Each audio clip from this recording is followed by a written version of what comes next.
Hello guys, myself Dr. R.M. Punia, you can search as Punia sir। और अपन chemistry के बारे में चर्चा करेंगे। उससे पहले अपन थोड़ी सी बेसिक बात करते हैं। मुझे उम्मीद है कि आपने अपना प्रीवियस जो क्लास का एग्ज़ाम है बहुत अच्छे से दिया होगा और उसमें बहुत अच्छे मार्क्स आपके आने वाले होंगे। और उस एग्ज़ाम को देने के बाद आपने फर्दर कंपटीशन के लिए अगर मेडिकल प्लान किया है तो निश्चित तौर पर आप एक अच्छे करियर के तौर पर अपने आप को आगे ले जाने की दिशा में आगे बढ़ा रहे हैं। इस टाइम के अंदर आपने एक ऐसा करियर चूज किया है जो करियर जो भविष्य अपने आप में एक नोबल प्रोफेशन बना हुआ है। आप देख पा रहे हैं कि पूरी दुनिया के अंदर इस वक्त भगवान के अलावा अगर किसी से और अगर पूरी दुनिया उम्मीद लगा के बैठी है तो वो डॉक्टर हैं। और आप इस नोबल कोच को चुनने जा रहे हैं तो सबसे पहले तो मैं मेरे वेरी फर्स्ट लेक्चर में बता दूं कि आप सब बधाई के पात्र हैं और आप एक अच्छे करियर की शुरुआत प्लान कर रहे हैं। तो भगवान आपको इसमें उन्नति दे, कामयाबी दे। दूसरी इम्पॉर्टेंट बात यह है कि इस कोच के अंदर जैसे ये आप आ रहे हैं और ये लॉकडाउन का टाइम पीरियड आप चल रहा है तो निश्चित सी बात है कि आपके सामने ये जो समय है यूँ कहें तो बहुत ख़राब वक्त है और यूँ कहें तो बहुत अच्छा वक्त है। कहने वाले हर चीज़ में बुराई निकाल देते हैं और करने वाले हर बुरे काम में अच्छाई नज़र आ जाती है।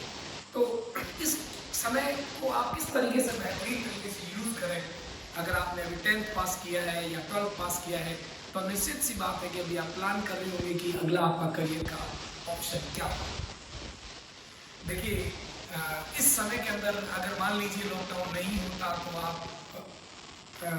सीकर आ रहे होते और यहाँ के अलग अलग कोचिंग्स के अंदर आकर के वहाँ की फैकल्टीज को चेक करने के लिए उस फैकल्टी के कंटेंट को, मटेरियल को, नॉलेज को और उसकी टीचिंग मेथडोलॉजी, पढ़ाने के तरीके को चेक करने के लिए और आप खुद को चेक करने के लिए कि आपके पढ़ाए हुए तरीके उनके पढ़ाए हुए तरीके से आप खुद को रूबरू कर पाएंगे या नहीं, ये बात जांचने के लिए आप डेमो क्लासेस से गुजरते थे।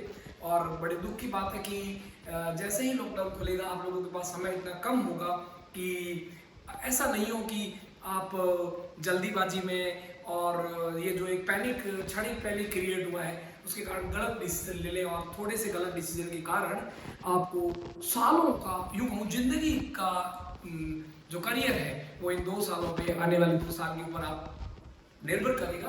तो इसका चुनाव बहुत इम्पोर्टेंट है और हमने डिसाइड किया कि क्यों ना लॉकडाउन ने हमारे बीच में दूरियां पैदा करी है बट इन दूरियों को हम तकनीकी की सहायता से टेक्नोलॉजी की मदद लेकर के उसी पैटर्न पर आपको वही डेमो क्लास प्रोवाइड कराएं और आप जज कर पाएँ कि अगर दूर बैठ करके आप कोई टॉपिक 50% भी समझ पा रहे हैं इसका मतलब आप लाइव इंटरेक्टिव क्लास में जब आप आमने सामने बैठे होंगे, आंख में आंख मिला करके बात कर रहे होंगे, लाइव क्लासेस वीडियो क्लासेस की बात नहीं कर रहा, लॉकडाउन के बाद आप ऑफलाइन क्लास के अंदर होंगे तो आप सोचिए कि उसका जो मज़ा है पढ़ाने का और पढ़ने का कई गुना बढ़ जाता है।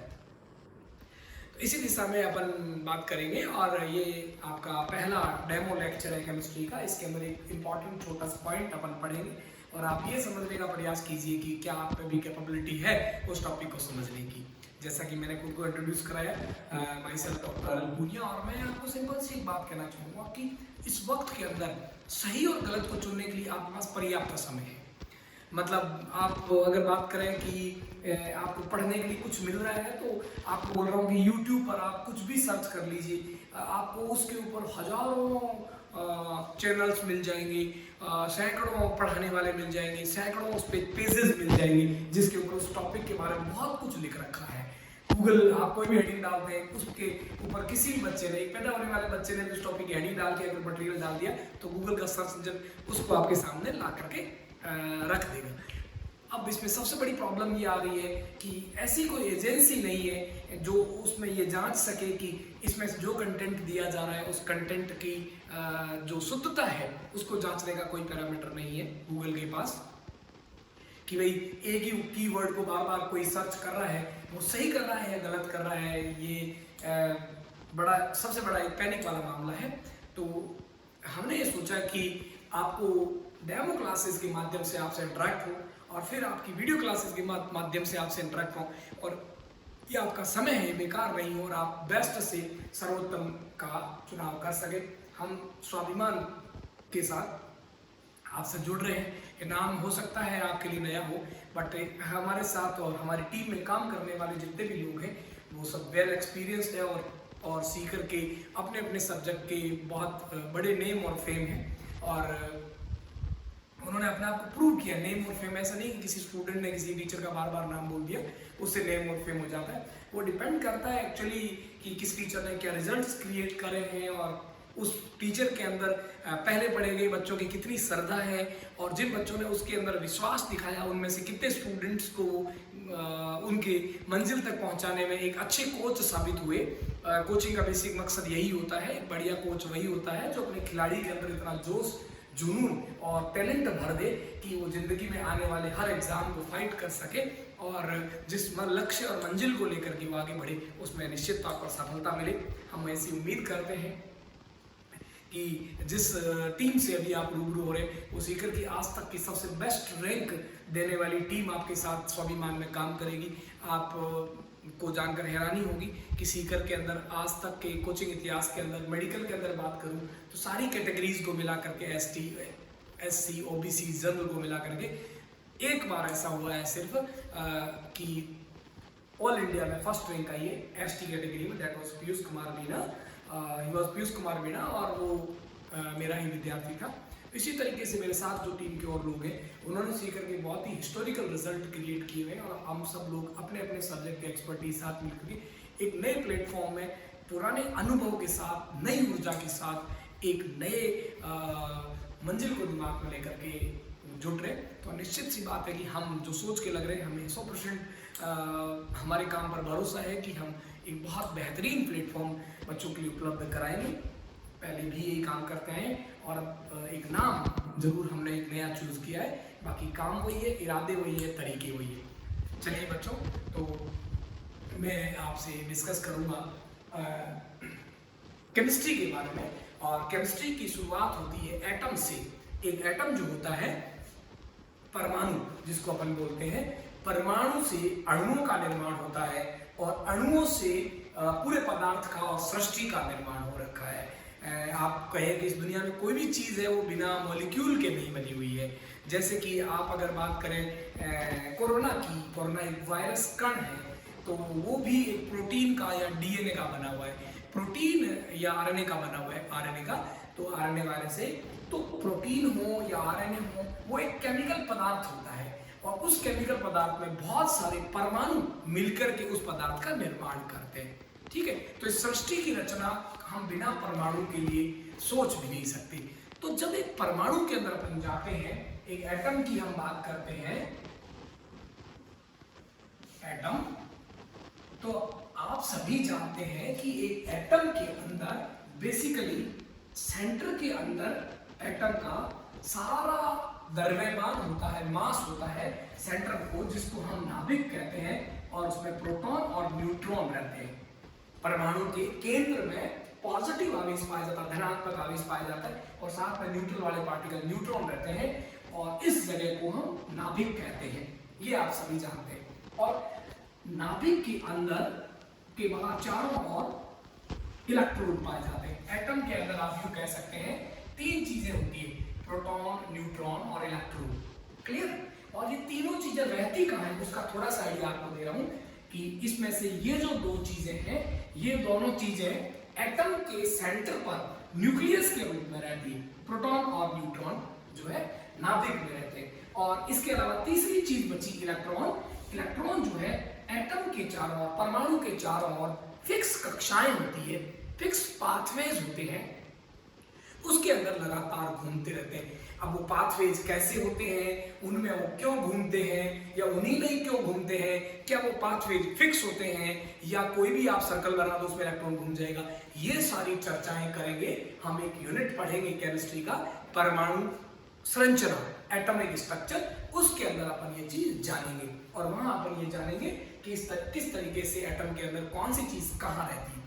फिलहाल मुझे ये जो इलेक्ट्रॉन का वितरण है, इलेक्ट्रॉन का जो डिस्ट्रीब्यूशन है कि कौन सी सेल में कितने इलेक्ट्रॉन रहेंगे, कौन सा इलेक्ट्रॉन कहाँ पाया जाएगा, कौन सा इलेक्ट्रॉन कहाँ पाया जाएगा, किस सेल में कितने इलेक्ट्रॉन रहेंगे, उतने ही क्यों रहेंगे, या मेरे पास 40 इलेक्ट्रॉन है तो उसको मैं किस सीक्वेंस में भरूंगा, या मेरे पास 70 इलेक्ट्रॉन है तो उसको भरने का पैटर्न क्या होगा, है ना, कैसे 1 बाय 1 करके भरेंगे, इसको अपन बोलते हैं इलेक्ट्रॉनिक विन्यास। इलेक्ट्रॉनिक विन्यास मतलब प्रोटॉन और न्यूट्रॉन की तो लोकेशन फिक्स है, नाभिक के अंदर एक छोटी सी जगह होती है, किसी भी परमाणु में जितने भी प्रोटॉन और इलेक्ट्रॉन है सारे के सारे नाभिक में आ जाते हैं, लेकिन इलेक्ट्रॉन नाभिक में नहीं आते, अलग अलग कक्षाओं में रहते हैं। और कक्षाएं कितनी होती है, एक परमाणु के पास अनंत कक्षाएं होती, बहुत सारी, पहली दूसरी तीसरी ये इनके नाम होते हैं, इसके हिसाब से अनंत कक्षाएं होती है।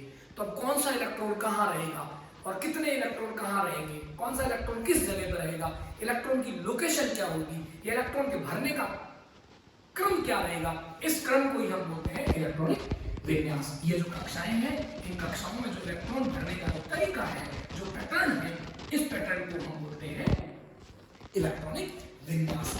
अब इस इलेक्ट्रॉनिक विन्यास को समझने के लिए पहले अपने को इस एटम की स्ट्रक्चर से संबंधित छोटी छोटी बातें समझनी है जो अपन यहाँ पर जानेंगे। देखिए, इसमें से 3 चीजें थी। इसमें जो प्रोटॉन है इस पर पॉजिटिव आवेश होता है, न्यूट्रल होता है, और इलेक्ट्रॉन पर नेगेटिव आवेश होता है। कितना होता है, इस पर होती है प्लस ई वैल्यू, इस पे होती है माइनस ई वैल्यू, ठीक है। अब जितना प्रोटॉन पे चार्ज होता है उतना इलेक्ट्रॉन पे चार्ज होता है। ओवरऑल जो परमाणु होता है वो आपका उदासीन होता है। इसका मतलब क्या है, जितने प्रोटॉन होते हैं उतने ही इलेक्ट्रॉन होते हैं, तभी परमाणु एक उदासीन बना रहेगा, वरना उस पर कोई एक चार्ज आ जाएगा। क्लियर।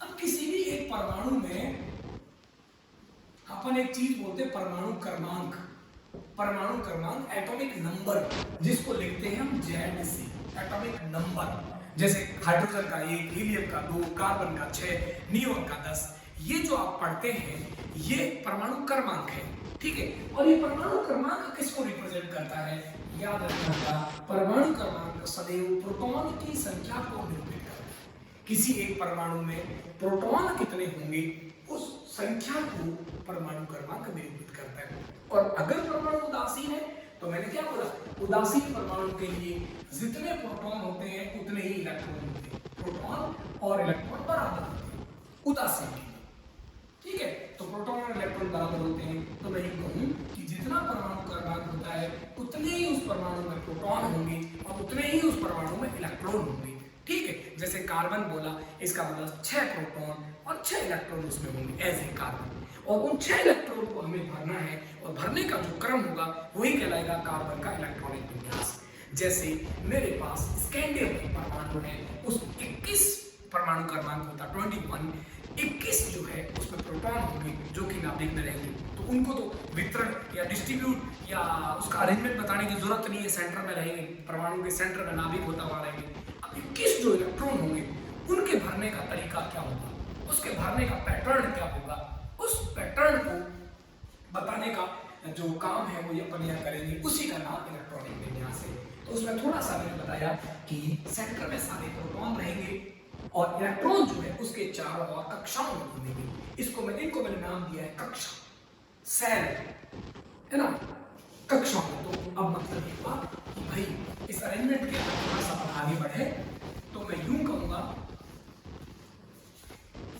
ये जितने भी यहाँ पर आपको जो मतलब बोर्ड पर लिखा जा रहा है, ये आप हो सके तो साथ साथ एक नोटबुक लेके लिखते रहें, और अगर आप नहीं लिख पा रहे, स्पीड आपकी शुरुआत में बहुत कम होगी, तो आपको ये पीडीएफ की फॉर्म है, पुराने स्टूडेंट्स के जो क्लासरूम नोट्स है एग्जैक्टली वो आपको पीडीएफ की फॉर्म में, आपका जो ये चल रहा है डेमो लेक्चर, उसके नीचे आपको पीडीएफ की फॉर्म में क्लासरूम नोट्स भी मिलेंगे, ताकि आपको ये लिखा हुआ भी मिल जाए, ताकि आप उसको दोबारा रिवाइज कर सकें,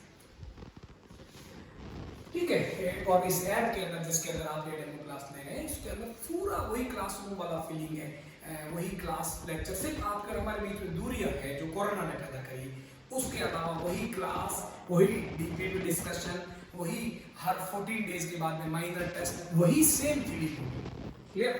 तो अब अपन देखिएगा, मैंने बोला कि एटम के चारों ओर जो ये न्यूक्लियस है, इसके एटम में सेंटर में जो न्यूक्लियस है और इलेक्ट्रॉन जहां रहते हैं, इसको अपन ने नाम दिया सेल। इसको थोड़ा समझिएगा।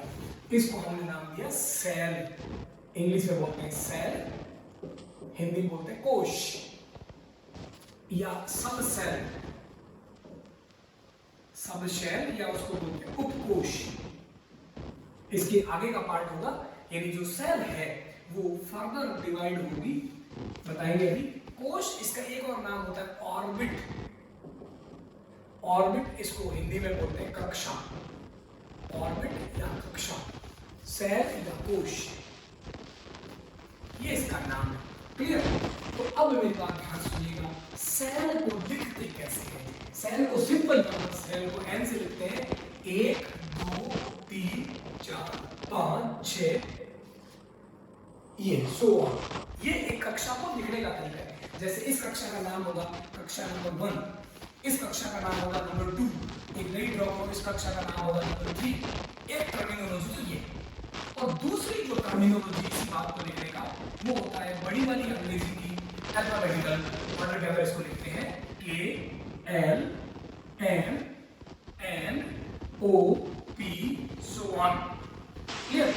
बड़ी वाली एबीसीडी के अंदर इस कोश को लिखते हैं। जैसे आपको लिखा हो एल कोश, तो इसका मतलब आप समझ लीजिएगा K L, इसका मतलब वो दूसरी सेल की बात कर रहा है, सेकंड सेल या दूसरे कोश की बात कर रहा है, दूसरी कक्षा यानी इसकी बात कर रहा है। आपसे कोई बोले पी कोश, आप बोले पी कैपिटल पी कोश या कक्षा, पी कोश का मतलब कौन सी कक्षा हुई? K L M N O P 6, इसका मतलब 6th जो कक्षा है उस छठी कक्षा की बात कर रहा है। तो ये लिखने का तरीका है, एटम जो जिसमें रहते हैं न्यूक्लियस के चारों ओर, उन कक्षाओं को जहाँ इलेक्ट्रॉन घूमता है कोश कहते हैं। और कोश का नाम, कोश का जो नाम होता है वो होता है प्रथम कोश, द्वितीय कोश या पहली कक्षा, दूसरी कक्षा, तीसरी कक्षा, चौथी कक्षा, ऐसे करके अनंत कक्षा है। टोटल कितनी कक्षा होती है? 1 2 3 4 करते लास्ट में अनंत कक्षाएं होती है। क्लियर? उनको KLMNOP क्यों इस नाम से लिखा जाता है। इन शब्दों से हम यहाँ जाना आना चाहिए ताकि हमें जब जरूरत पड़े, अगला बोले एम कोश, तो मुझे समझ में आना चाहिए कि वो कौन सी की बात कर रहा है, पहली, दूसरी या तीसरी। तो हम वापस सर्च कर लेंगे, KLM, एम कोश की बात कर रहा है, तीसरी कक्षा की बात कर रहा है। क्लियर? तो इलेक्ट्रॉन जहाँ रहता है उसको हम कोश कहते हैं। अब ये जो कोश है, ये कोश एक बड़ा एरिया होता है। जैसे मान लीजिए ये प्रथम कोश है, यहां से लेकर के यहां तक ये पूरी दूसरी कोश की जगह है। कोश बड़ा एरिया होता है। जैसे नहीं, जैसे अपने किसी को एक व्यक्ति को ढूंढना है, तो ढूंढने के लिए क्या चाहिए? उसके घर तक जाना है तो सबसे पहले अपने को बड़ा एरिया, उसकी कॉलोनी पता होनी चाहिए, फिर उसकी गली नंबर पता होना चाहिए, और फिर उसका मकान नंबर पता होना चाहिए, फिर अपन ढूंढ लेंगे। सेम ऐसे ही अपने को इलेक्ट्रॉन को अरेंज करना है, तो सबसे पहले होता है कोश, और कोश बेटा जी जिसमें बटा होता है, कोश आगे फर्दर डिवाइडेड होता है, उसको बोलते हैं उपकोश, सब सेल। कक्षा के अंदर होता है उपकोश, सब सेल, और इन सब सेल को नाम क्या दिया जाता है? इनको बोलते हैं छोटी वाली एबीसीडी में S P D F, ये चार नाम आप सुने होंगे। आगे छोटी वाली एबीसीडी कंटिन्यू कर दीजिए, G H so on। ये उपकोश है, S P D F G H I J K। ठीक है, ये रिप्रेजेंट करने का तरीका होता है। तो न्यूक्लियस के चारों ओर सबसे पहले बात करिए अपन सेल की। सेल फर्दर जिसमें डिवाइडेड होती है, विभक्त होती है, उसको बोलते हैं सब सेल, और सब सेल का जो नाम होता है S P D F G H I J K। Clear? ये इसका नाम होता है। और जो सब सेल होती है, ठीक है, सब सेल भी फर्दर डिवाइडेड होती है, और जिसमें डिवाइडेड होती है उसको हम बोलते हैं कक्षक। वो कक्षा थी, इसका नाम कक्षा भी होता है या कक्ष भी कहते हैं इसको, कक्ष, कक्ष भी कक्षा का ही नाम है, इसको बोलते हैं कक्षक। ऑर्बिटल, उसको बोला था ऑर्बिट, ऑर्बिट अलग चीज है, ऑर्बिटल अलग चीज है, कक्षा अलग चीज है, कक्षक अलग चीज है। ठीक है, तो मतलब क्या हुआ? और कक्षक जो है उसके अंदर रहता है आपका इलेक्ट्रॉन। ये इलेक्ट्रॉन का एड्रेस है। इलेक्ट्रॉन के पता करने के लिए कि कौन सा इलेक्ट्रॉन है किसी परमाणु का, जैसे मान लीजिए स्कैंडियम का 18वां इलेक्ट्रॉन है, मुझे इस 18वें इलेक्ट्रॉन का इंट्रोडक्शन देना है, तो सबसे पहले मुझे बताना पड़ेगा 18वां इलेक्ट्रॉन कौन सी कक्षा के कौन से उपकोष के कौन से कक्षक में पाया जाता है। 3 लोकेशन मुझे चाहिए। चौथी और चाहिए वो एटॉमिक में पढ़ेंगे। चौथा तो इलेक्ट्रॉन का खुद का परिचय हो जाता है। कक्षा, कक्षा के अंदर जाते हैं उपकोष, उपकोष के अंदर जाते हैं कक्षक, कक्षक में रहता है इलेक्ट्रॉन। तो इलेक्ट्रॉन के बारे में अगर अपने को वितरण करना है, डिस्ट्रीब्यूट करना है, तो हमें 3 चीजों के बारे में जानकारी होनी चाहिए। कक्षा, कक्षा में होते हैं उपकोष, उपकोष फर्दर होते हैं कक्षक, और कक्षक में होता है इलेक्ट्रॉन। मतलब ये मानो कि एटम में न्यूक्लियस के चारों ओर जो इलेक्ट्रॉन, नाभिक के चारों ओर जो इलेक्ट्रॉन पाए जाते हैं, इलेक्ट्रॉन का वितरण इस तरीके से होता है। क्लियर? अब कक्षा को कैसे रिप्रेजेंट करते हैं? 1 2 3 4 5 ये नाम होते हैं इनके, या इनको क्या लिखते हैं? K L M N O P Q R S T U V W X Y Z, ठीक है। और इनको कैसे लिखते हैं? S, छोटी वाली ABCD, S P D F G H I J K। अब मैंने आपको बोला कि भाई किसी भी एक कक्षा में, किसी भी एक कक्षा में फर्दर होते हैं उपकोष, और उपकोष में होते हैं कक्षक। तो अब इंटरेस्टिंग बात या दिमाग लगाने वाली जो बात होती है, जो बात है, वो ये होती है कि भाई किसी एक कक्षा में कितने उपकोष या कितने भी हो सकते हैं, या वो नंबर पर डिपेंड करते हैं। तो इसके बारे में ये अपने को इलेक्ट्रॉनिक कॉन्फ़िगरेशन में एक बहुत इंपॉर्टेंट रोल प्ले करेगी। और ये इलेक्ट्रॉनिक विन्यास है, एक ऐसा टॉपिक है जिसमें केमिस्ट्री में आप किसी भी टॉपिक में जाओगे इसकी जरूरत पड़ेगी, इससे आप बच नहीं सकते।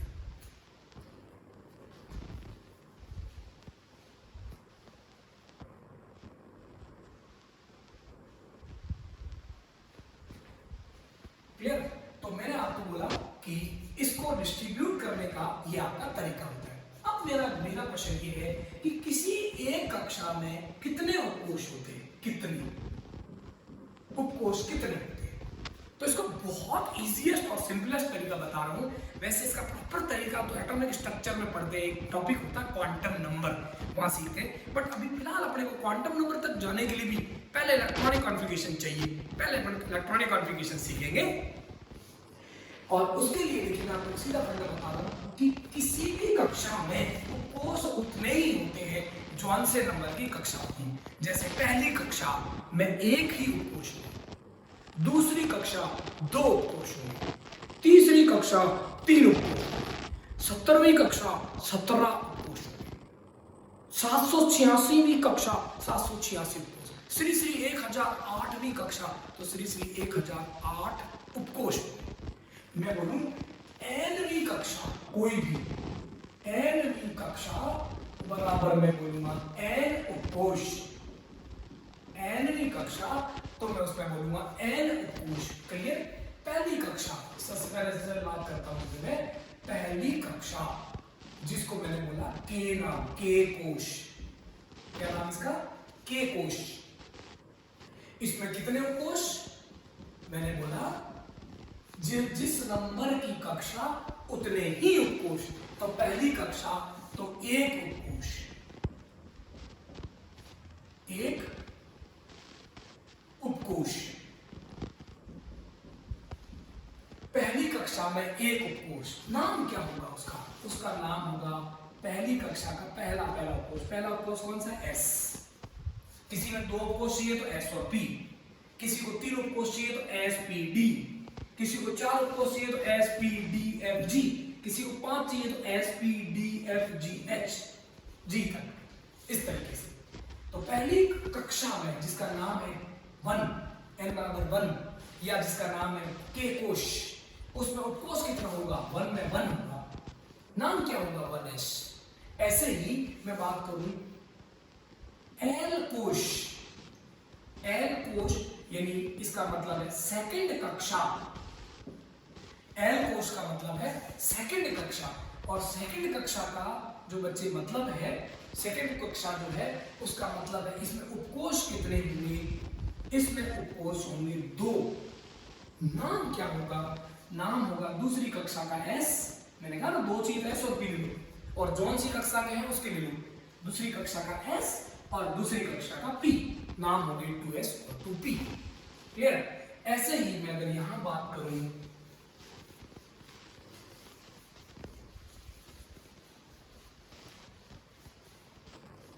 यहां मैं अगर बात करूं n बराबर 3, n बराबर 3 यानी KL m कोश, m कोश है, तो इस m कोश में उपकोष कितने होंगे? देखिए उपकोष इसमें होंगे, आपको बताया 3, m कोश में 3 उपकोष। नाम क्या होगा? तीसरी कक्षा के हैं तो 3s 3p 3d, लेकिन 3f नहीं होगा। 3f क्यों पॉसिबल नहीं है? क्योंकि तीसरी कक्षा में 3 होते हैं और 3 जहां खत्म होते हैं वही बात पूरी हो जाएगी। s p d, तो 3 का s 3 का p 3 का d 3 का f नहीं होता। ऐसे ही यहाँ 1p नहीं होता। 1p क्यों नहीं होता आपसे पूछे कि किसी भी कक्षा में उतने ही उपकोष होते हैं जितने की कोश नंबर है, तो पहले में एक ही होगा, s पे बात खत्म हो जाएगी, p तक जाएंगे। जैसे दूसरी कक्षा है तो दूसरी कक्षा में 2 होंगे, s दूसरी का s 2s और 2p। आपसे पूछे 2d क्यों नहीं होता भैया? 2d क्यों नहीं होता उपकोष? क्योंकि दूसरी कक्षा में 2 ही होंगे, s और p, d नहीं। ऐसे ही मैं बोलूं n बराबर 4, ध्यान से समझना, n बराबर 4 का मतलब कि l m n कोश, कैपिटल N कोश की बात करें तो अपने पास उपकोष कितने होंगे? उपकोष होंगे 4 होंगे बच्चे। नाम क्या होगा? 4s 4p 4d 4f। 4g नहीं होगा। 4g क्यों नहीं होगा? 4g इसलिए नहीं होगा कि 4 होने थे f में पूरे हो गए। ऐसे ही मैं बोलूं n बराबर 5, पांचवी कक्षा के l m n o कोश, कैपिटल O कोश। अगर पांचवी कक्षा की अगर मैं बात करूं तो उसमें मेरे पास जो उपकोष होंगे वो 5 होंगे। उन पांचों उपकोष का नाम क्या होगा? 5 है, 5s 5 होंगे ना, 5s 5p 5d 5f और 5g, ये इसके नाम 5g, ये 5 होंगे। ठीक है, तो मेरे हिसाब से आप बात समझ गए होंगे। मैंने बहुत सिंपल सी बात बोली, अभी तक कोई बहुत बड़ी कहानी नहीं बोली कि एटम में 3 चीजें, प्रोटॉन न्यूट्रॉन इलेक्ट्रॉन। इसमें से प्रोटॉन और न्यूट्रॉन तो रहते हैं न्यूक्लियस में, इनका एड्रेस पता है। बच गया कौन? इलेक्ट्रॉन। अब इलेक्ट्रॉन कहाँ रहता है? एक जगह रहता तो कहते थे फलाने में रहता है। इलेक्ट्रॉन के अलग अलग इलेक्ट्रॉनों के अलग अलग घर हैं, तो अपने को उनके एड्रेसेस बताने पड़ेंगे। उनके एड्रेसेस बताने के लिए हमारे को ये सिस्टम्स यूज करने पड़ेंगे। एड्रेस बताने के लिए न्यूक्लियस के चारों ओर जहां इलेक्ट्रॉन रहता है उसको कहते हैं कोश, कक्षा, कक्ष, और उसका लिखने का तरीका होता है 1 2 3 4 5। ठीक है, उसी प्रकार कक्षा आगे बढ़ी होती है उपकोष में। उपकोष को लिखने का तरीका होता है SPDFGHIJ, और उपकोष में होते हैं कक्षक और कक्षक में होते हैं इलेक्ट्रॉन। ठीक, तो कोश, उपकोष, कक्षक और इलेक्ट्रॉन। अब कोश कितने होते हैं? अनंत। 1 2 3 4 5 6 7 8, गिनती कहां तक होती है?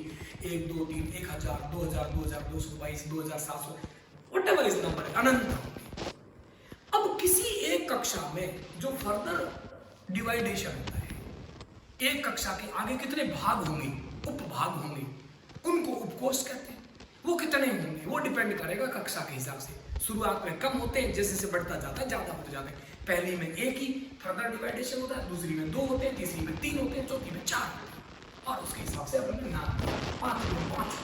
आपसे पूछे आप किसको रखना नहीं है, आपको पूछे कि भाई इधर नहीं देखना है आपको बोले कि भाई बताइए 6H होगा या नहीं होगा, 6H होगा या नहीं होगा। तो हम एक काम करेंगे, कौन सी कक्षा की बात कर रहे हैं? छठी की।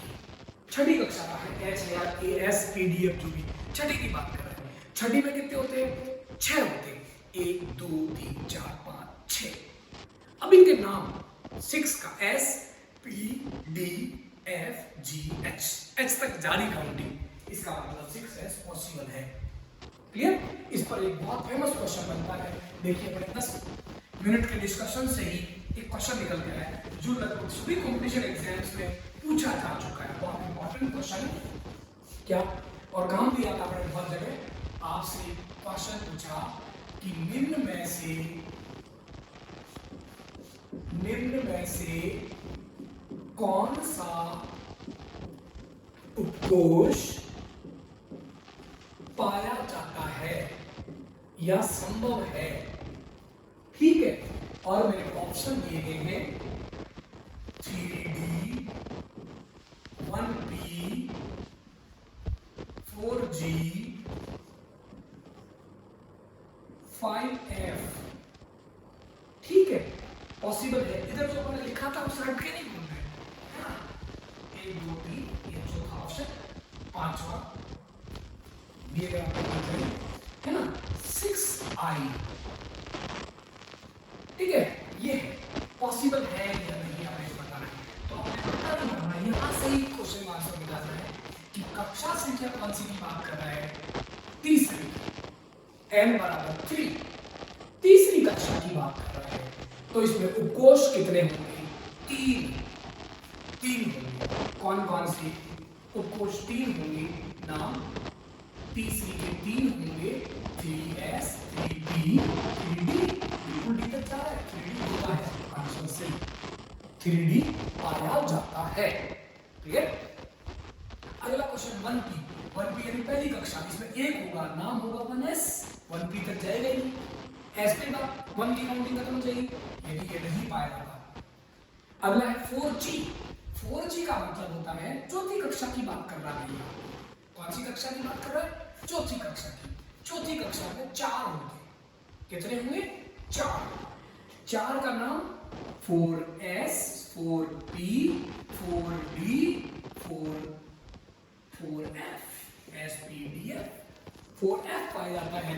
4G नहीं होगा, क्योंकि 4G हो गया तो कितने हो गए, 1 2 3 4 5, जबकि 5 नहीं होते, 4 ही होते, इसका मतलब 4G नहीं होगा, ये आंसर नहीं।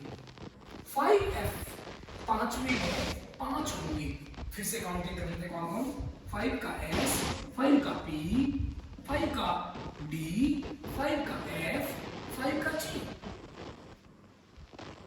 5 का G, 5 का G, बिल्कुल ये होता है G, है ना, F तक आ रहा, G तक आ रहा है, यहाँ तो F की बात कर रहा है, बिल्कुल होता है। 6 में 6 होंगे, और काउंट कर लेते हैं, 6 कहां पूरे होंगे, 6S, 6S, 6P, 6D, 6F, 6G, कितने हो गए, 1 2 3 4 5, 6H तक की पूरे हो गए, 6I नहीं होगा, ये संभव नहीं है। मतलब ये हुआ कि भैया किसी भी कक्षा में उतने ही उपकोष होंगे जो से नंबर की कक्षा है। कौन कौन से होंगे, नाम देना है, तो नाम में देखो छठी में 6 चाहिए, काउंट करना शुरू कर दो, S P D F G H I J K, क्योंकि मैंने आपको क्या बोला, उपकोषों को लिखने का तरीका ये होता है, क्लियर। अब आपसे पूछे कि एक और क्वेश्चन करते हैं, आपसे पूछे कि ओ कोश में नहीं होगा, ये ओ कोश में नहीं होगा,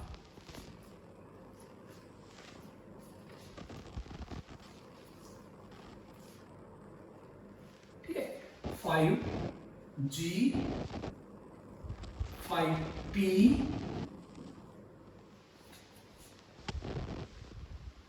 5H, और फोर्थ है 4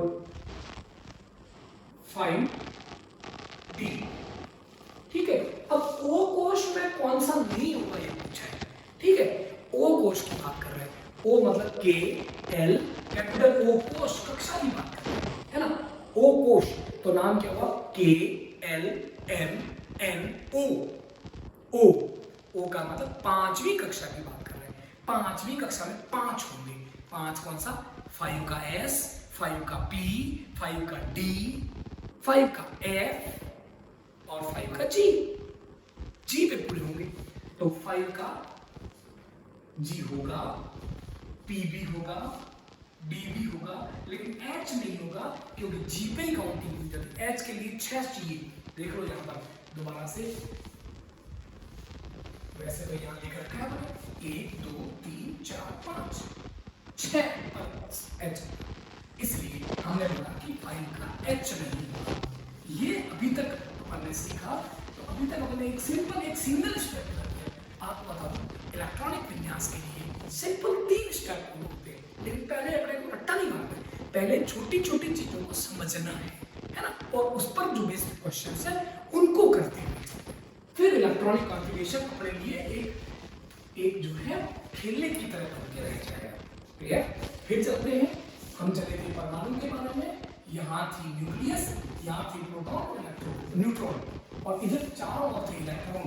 इलेक्ट्रॉन की जो सबसे बड़ी एड्रेस है उसको बोलते हैं सेल, कोश, ये बटा होता है सब सेल में, ये बटा होता है किसमें? सब सेल में, और सब सेल फर्दर बटा होता है ऑर्बिटल में, और ऑर्बिटल में रहते हैं इलेक्ट्रॉन, ऑर्बिटल में रहते हैं इलेक्ट्रॉन। ये मान लीजिए ऑर्बिटल जो है इलेक्ट्रॉन का कमरा है, और जो कमरा होता है ना, आप हॉस्टल में रहते हैं, एक कमरे में 2 रहते हैं, ऐसे ये ऑर्बिटल में भी 2 इलेक्ट्रॉन है। इसकी लॉजिक, साइंटिफिक लॉजिक है बकायदा कि चक्रण क्वांटम से क्या होता है, 2 मान होते हैं, s बराबर प्लस हाफ और माइनस हाफ, जो क्वांटम सीखेंगे है ना अपन, इसी एटॉमिक स्ट्रक्चर एक टॉपिक होता है उसके अंदर। फिलहाल आप ये समझ लीजिए कि एक ऑर्बिटल में आपके पास 2 इलेक्ट्रॉन रहते हैं। कितने इलेक्ट्रॉन रहते हैं? 2, हमेशा 2, जो अलग अलग डायरेक्शन में घूमते हैं, एक क्लॉकवाइज घूमने वाला और एक एंटी क्लॉकवाइज घूमने वाला, है ना। जब ये तो मैं थोड़ी सी बात बता दूं आपको कि ये जो कक्षा है, ठीक है, इसमें जो इलेक्ट्रॉन है, इलेक्ट्रॉन न्यूक्लियस के चारों घूमता है, ठीक है, इसको बोलते हैं परिभ्रमण, परिभ्रमण गति, रोटेशनल मोशन, चारों ओर घूमता है। और इसके साथ साथ में ये अपनी दूरी पर भी घूमता है, अपनी एक्सिस पर, सेम वैसे ही जैसे ग्रह नहीं घूमते सूर्य के चारों, ग्रह सूर्य के चारों घूमते हैं, उससे तो ऋतुएं बनती है, कभी सूर्य के पास में आता है, कभी दूर जाता है, सर्दी और गर्मी बनती है, और अपनी दूरी पर घूमता है, उससे दिनों प्राप्त होते हैं। तो इलेक्ट्रॉन अपनी दूरी पर जो घूमता है, इन गतियों को हम बोलते हैं चक्रण गति, स्पिन मोशन, उसको हम एस से रिप्रेजेंट करते हैं, और उसकी 2 संभावना होती है, या तो क्लॉकवाइज या एंटी क्लॉकवाइज। इसलिए जब हमने एक कमरा लिया तो इसमें 2 इलेक्ट्रॉन रहेंगे, एक क्लॉकवाइज घूमने वाला, तो दूसरा एंटी क्लॉकवाइज। इसलिए हम कहते हैं कि एक कमरे में 2 ही इलेक्ट्रॉन रहेंगे, एक ऑर्बिटल में 2 ही इलेक्ट्रॉन रहते हैं। क्लियर? तो अब सुनिएगा ध्यान से, बात को थोड़ा सा आगे बढ़ाते हैं। मैंने बोला तो किसी एक सेल में सब सेल कितने होते हैं? n, मतलब जौन से नंबर की कक्षा है उतने ही उसमें सब सेल होंगे। 1 नंबर की है तो 1 सब सेल होगा, 2 नंबर की है तो उसमें 2 सब सेल होंगे। जौन से नंबर की सेल या कोश है उतने ही नंबर के उसमें इलेक्ट्रॉन होंगे। क्लियर? ये बात आपको बताई। अब अपने को ये जानना है कि यहां से यहां तक पहुंच गए हम कि किसी एक सेल में सब सेल कितने होंगे, एक कोश में कोश कितने होंगे। अब अपन आगे अपने को ये जानना है कि किसी एक सबसेट से ऑर्बिटल कितने होंगे।